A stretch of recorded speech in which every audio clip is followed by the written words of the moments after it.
Bonjour tout le monde. Alors aujourd'hui on va s'intéresser au Raspberry comme solution informatique pour notre bateau. Alors on a besoin d'une connexion Ethernet avec notre futur radar.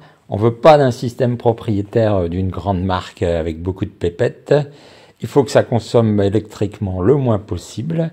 On veut y mettre OpenCPN dans un premier temps et plus tard ça sera un serveur de signal K. Nous voudrons le gérer depuis une tablette Android, pas d'écran dédié pour ce truc-là, et il faudra se connecter à l'électronique actuelle du voilier. Bah voilà, il n'y a plus qu'à. Alors un Raspberry, c'est un petit ordinateur plus petit qu'un stylo, avec donc un petit assemblage qu'on doit faire soi-même, donc une carte mère, une boîte, de la lime, et un clavier, et puis après un écran, en tout cas au début. Bon alors, ça, On le met dans ça. ok. Après on branche ça. Ok, on branche ça. On branche ça. Et on prend la carte avec l'installeur préinstallé qu'on glisse dedans. Ici, là, oui. Et on choisit son OS et on l'installe. Et puis c'est fini. Ou on met à jour l'OS si jamais il n'est pas up to date. Et puis après, on installe OpenCPN. Facile. Enfin, on espère. Alors la carte SDRAM là, qui contient le système à installer, c'est également le futur espace disque du système. Et là, on aura donc 128 Go. Électriquement, c'est alimenté par USB-C. Donc au max, à fond les ballons, ça tirera 3 ampères sur 5 volts quand ça devra alimenter tous ces périphériques s'il y en a derrière. Donc du 15 watts au max. Alors qu'est-ce qu'on va voir dans ce film numéro 1? On va assembler le bazar, on va installer le système d'exploitation, on va faire plein de choses. On va installer OpenCPN parce que j'adore installer OpenCPN partout. On va ensuite activer la connexion à distance. Et donc on va activer le serveur VNC, voir avec un client VNC et voir aussi avec le nouveau truc de Raspberry, donc le Raspberry Pi Connect. Alors, qu'est-ce qu'il y a dans le boîtier? Une carte HDMI audio qu'on vient mettre ici, latéralement. Comme ça. Et puis après, on met l'ensemble dans la boîte. Donc c'est ventilé. Ok. Et puis on referme la boîte. Donc moi, j'y connaissais rien en Raspberry Pi avant de me lancer dans ce truc. Donc j'ai pris un kit pour être sûr de ne pas oublier de petits bouts. La boîte, la lime, tout le bazar, c'était dans la boîte. Il faut coller les deux thermal pads qui, à mon avis, font le contact avec les deux, le processeur et le truc à côté pour la dissipation de chaleur. Ok, on colle. Bon. Ou alors sérieusement, c'est là le moment le plus difficile du montage, d'arriver à enlever la pastille de protection. Hein, je rigole pas. Là.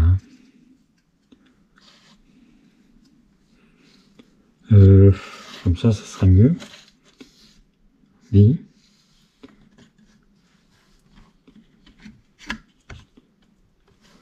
Alors là, ça doit s'emboîter. Oui. Là, on n'a pas l'air mal.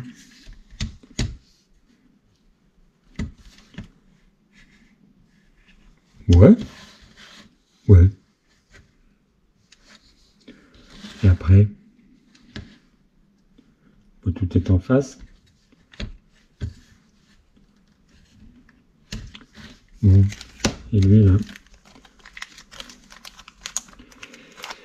comment il va lui? Tchac. Pour pouvoir insérer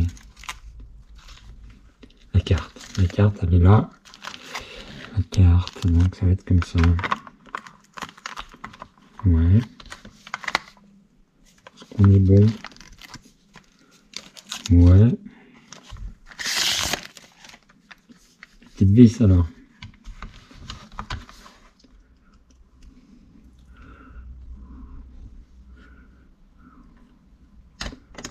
Vas-y mon gars.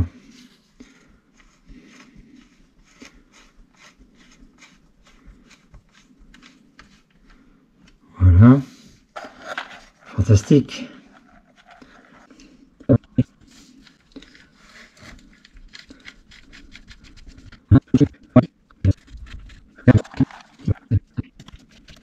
Ouais. 1, 2, 3, 4. Bon. Alors, il faut qu'on sélecte comment le bouton d'allumage il va travailler. D'accord. Donc là, il est sur les pins 1 et 2. D'accord. 1 et 2. Et le 2, 3, il est always on. Ah d'accord. On veut qu'il jamais il s'éteigne. Et ben moi je vais le laisser avec le bouton. Donc. Où elle est cette carte? Ok, dans ce sens-là, pour pouvoir insérer la micro SD. Ça va. Quoi d'autre? Alors.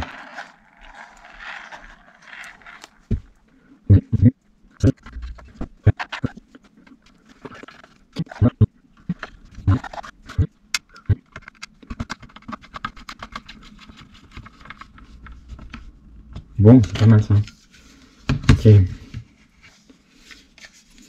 Voilà, j'y suis arrivé. Ouais. Donc HDMI, son, l'aliment en USB 3. Et après, ben, j'ai du RJ45 de l'USB. Bon. Reste à mettre des petites pastilles pour avoir des pieds. Est-ce que ça m'intéresse? Peut-être pas. Peut-être pas. Ça dépend comment je vais le fixer. On verra plus tard. Bon, la carte. À la framboise. Ok. 128 Go. Micro HD. Allez. Ça rentre. Là.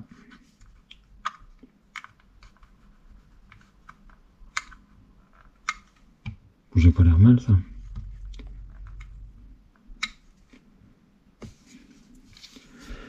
Ok. Bon, USB 3, ok. Là. Oh, HDMI.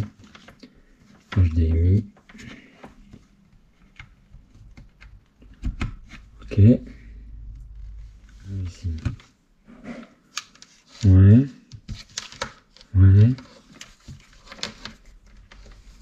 USB.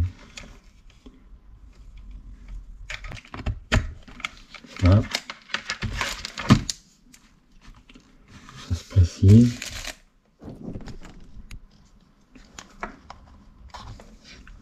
Allez. Ok. Bon, ça se précise tout ça. Il faut du courant maintenant. Bah finalement, c'est plus simple que de monter un Kinder Surprise. Oh, donc deuxième étape. Bon, il se passe quelque chose, c'est déjà ça. Et voilà. Oh ben, ça alors. 64 bits, ça me va bien. J'ai un petit peu de sentiment, mais bon. Donc en fait on boot sur l'installeur du système d'exploitation pour les Raspberry qui est un Linux. Bon, c'est la première fois que je fais ça sous Linux sur ce genre de petite machine. Et vous allez voir, bah, en fait c'est assez simple, c'est suivant. Ça reboot.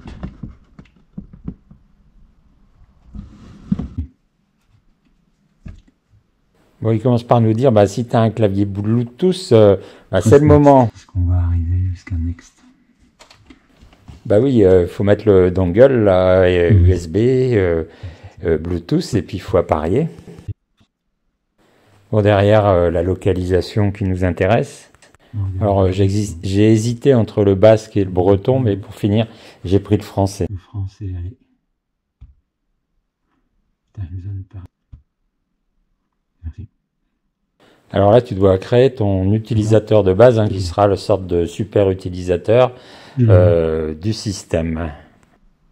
Ici, sur le premier passage, il va pas trouver le Wi-Fi. Et en fait, j'aurais dû me brancher en Ethernet. Ça aurait permis d'embrayer directement sur la mise à jour des paquets du système sans rien faire de particulier. Et tu choisis ton navigateur par défaut. Bah, c'est là où il dit bah j'ai pas de réseau donc je peux pas me mettre à jour. Ou alors on va redémarrer, mais je suis déjà content parce que j'ai fait tout ça sans taper une seule ligne de commande. Parce que moi, faut savoir, j'aime pas taper les lignes de commande. Alors on va me dire ouais, tu mets du Linux et t'aimes pas les lignes de commande. Eh bah ouais.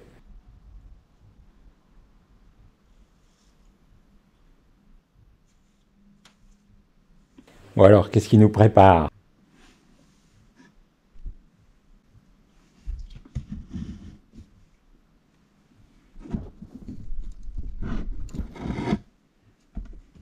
C'est beaucoup plus beau. Et ben voilà, on aura au moins eu le droit à une belle image. Donc on est sur le bureau graphique du Linux qui est un Debian. Et ici donc eh bien, on va aller rajouter les infos sur la connexion Wi-Fi qui ici est apparue. Bah, derrière il y a une petite icône qui nous dit qu'on a des mises à jour. Donc on va aller voir les mises à jour. Oui, il y a des mises à jour. Est-ce qu'on veut les installer? Bah oui, on veut les installer. Bon, il nous demande notre mot de passe de l'utilisateur qu'on a créé tout à l'heure pour pouvoir réaliser ces mises à jour. Bon, visiblement, il n'y arrive pas. Il y a un truc qui merde. Je sais pas lequel et ça m'intéresse pas de savoir d'ailleurs. Parce qu'on va prendre la méthode de secours numéro 1. On ouvre le terminal et on va taper l'équivalent de ce qu'il voulait faire. C'est le sudo pour avoir l'élévation de privilèges et apt-get de update pour trouver tous les paquets qui sont à mettre à jour. Et derrière, on fera un apt-get de upgrade pour réaliser la mise à jour. Et tout ça avec le bon accent anglais, s'il vous plaît. Bon allez, on met à jour.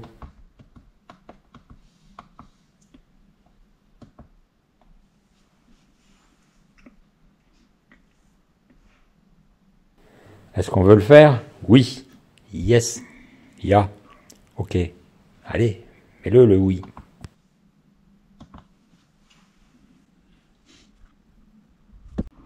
Bon, en fait, il y a une autre manière de faire qui est graphique.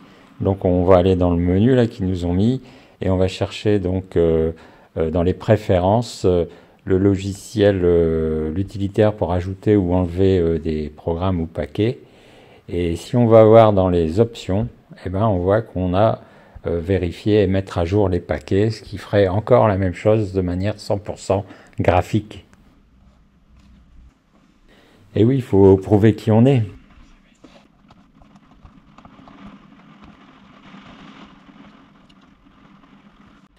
Bon, ça bosse. Et à la fin, bah, ça l'a fait. Voilà, on en est où là? Bah voilà, on a un Raspberry Pi avec dessus son système d'exploitation qui a été installé et qui est à jour. Et si on avait fait un peu plus attention, on aurait eu même 0 ligne de commande à taper. Voilà, on va refaire ce qu'on a fait dans une autre vidéo qui était l'installation d'OpenCPN sous Linux. C'est-à-dire on va chercher un installeur de paquets qui s'appelle Flatpak, qui permet d'avoir un applicatif qui revient à peu près à l'Apple Store ou au Play Store de chez Android pour installer facilement des applis et par exemple l'appli OpenCPN. Donc on a été sur le site web de Flatpak, on a choisi sa distribution donc pour Raspberry Pi OS, le Quick Setup, on a copié la première ligne et on l'a collé dans le terminal, on l'a exécuté et voilà, Flatpak est installé et voilà.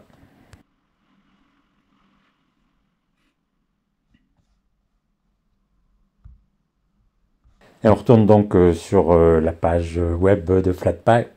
On copie le deuxième ordre qui sert donc à expliquer que le hub Flatpak est une source pour les paquets à installer.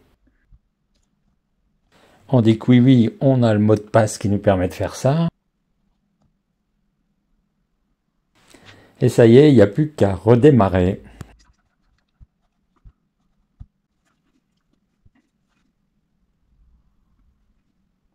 Et donc maintenant, on va s'intéresser à OpenCPN. Donc on va avec le navigateur sur FlatHub, le Linux Store, pour y trouver OpenCPN et comment l'installer. Alors on trouve OpenCPN et on va copier le premier ordre et on va retourner dans le terminal et on va le copier et on va le lancer. Et là, on va dire oui. On veut l'installer, alors pas oui mais yes, on veut l'installer et c'est parti.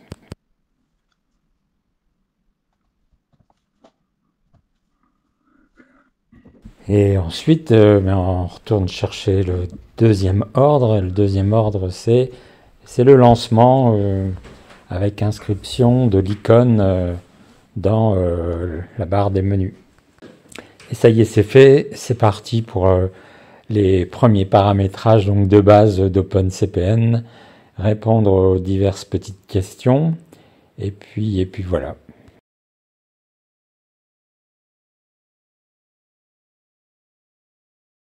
On va tout de suite aller dans les options, personnaliser donc avec les compléments plugins, mettre à jour la liste des plugins, aller chercher le plugin Radar, l'activer, et puis le mettre en mode émulation. Donc voilà, c'est le bonheur. Donc on va pas faire les fonds de carte maintenant, on va plutôt s'intéresser à la partie accès à distance. Ça permettra d'arrêter de filmer et d'avoir directement les copies d'écran. Bon, tout ça, ça nous a installé OpenCPN dans le sous-menu graphisme. En faisant un clic droit sur cette icône, on peut aussi la projeter dans la barre des tâches pour qu'elle soit encore plus vite accessible. Voilà, on va s'intéresser à l'accès à distance, vu qu'à terme, il n'y aura pas d'écran. Donc ici, on va voir qu'on peut le faire de deux manières. Une manière donc où c'est un client spécial, donc le client VNC qui doit être installé, et une autre manière où c'est n'importe quel navigateur web qui va faire l'affaire. Alors la première manière, donc ici on va donc dans le menu framboise et on va donc dans les préférences et on voit qu'on a un menu configuration. Donc on y va et là on va aller donc dans interface et dans l'interface on va activer VNC. Bon, oh surprise, il est déjà activé. Donc c'est quoi VNC? Eh bien c'est un serveur qui va nous permettre de venir en mode graphique travailler à distance. Parce que moi j'aime bien travailler en mode graphique. Alors oui, alors cette séquence a bien été tournée a posteriori parce que j'avais oublié de la filmer au début, donc le serveur VNC n'est pas actif. Alors le serveur qui est installé par défaut c'est le Real VNC Server. Donc j'ai installé un client sur la tablette Android en créant donc un poste distant sur l'adresse IP actuelle du serveur. Et après donc il n'y a plus qu'à le lancer. On pourra installer le client, c'est simple, hein, tu vas dans le Play Store ou tu vas dans l'Apple Store et tu vas chercher ton client Real VNC et puis c'est tout. Ok, ben voilà, donc le temps que je dise ça, c'est bon, ça y est, on est déjà connecté. Alors comme je l'ai déjà dit, ces dernières tentatives à la caméra, après on le fera donc avec un outil de copie d'écran, parce que c'est pas très confortable. Donc ici, on lance quoi? OpenCPN, tant qu'à faire. Et hop, c'est parti. Bon, allez, quand même une petite dernière où le gars, il va se dire, tout compte fait, c'est peut-être pas très intelligent de mettre des super grosses images bien lourdes pour travailler à distance. Et que peut-être, si on simplifiait l'affichage du fond, ça serait pas mal pour la circulation de l'information. Donc un petit clic droit, préférence, on vire l'image et là, on pourrait aussi aller chercher une réduction de la résolution, ce qu'on va faire un peu plus tard, c'est-à-dire diminuer la largeur de l'écran.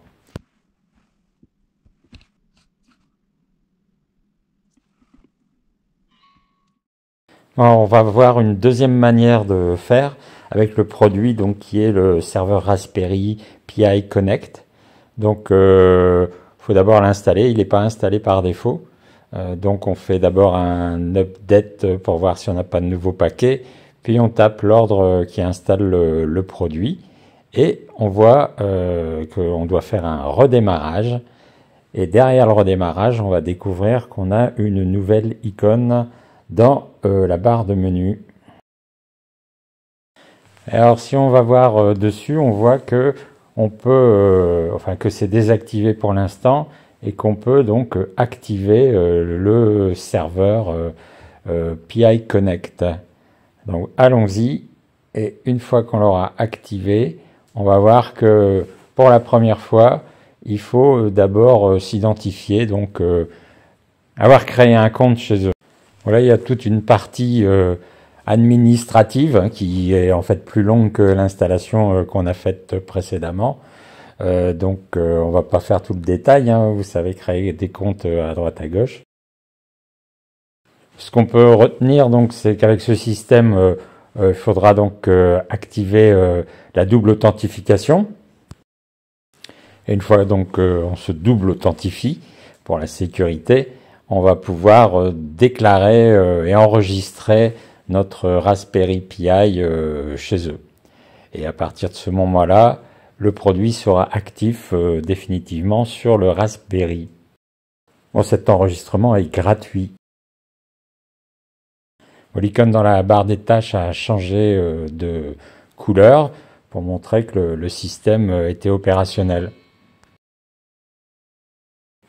Alors voilà, en fait, c'est tout pour la partie du serveur, donc du Raspberry Pi. Le reste, ça se passe sur le client. Et donc, comme on l'a déjà vu, le client, c'est un simple navigateur, donc une page web sur laquelle on va venir se connecter sur le serveur. Alors sur le client web, donc il va falloir s'identifier avec le même compte qu'on a créé pour activer le produit sur le Raspberry Pi, repasser par la double authentification. Et donc on est logué et on voit qu'on a un petit choix de menu là qui s'appelle Session. Et dans Session, on voit qu'on a sur le Raspberry Pi sous Firefox, donc on s'est logué il y a quelques temps pour créer le compte. Et ici, on a donc une deuxième session qui est sur le Chrome sur le client. Bon, on y est presque. Ce qu'il faut retenir, c'est que l'URL avec laquelle on va travailler, c'est la suivante. Et que dans cette URL là qui est la connect raspberrypi.com, on va de nouveau voir notre Raspberry et on va pouvoir choisir la méthode de connexion, donc ici un partage d'écran, et on arrive cette fois-ci d'une nouvelle manière, donc avec un client qui est purement HTML sur le serveur VNC. Donc là, on voit l'écran du Raspberry Pi depuis un client web sur n'importe quel PC ou tablette qui serait cliente et qui voudraient se loguer avec les bonnes autorisations sur notre Raspberry Pi. Alors c'est quoi la différence entre les deux systèmes?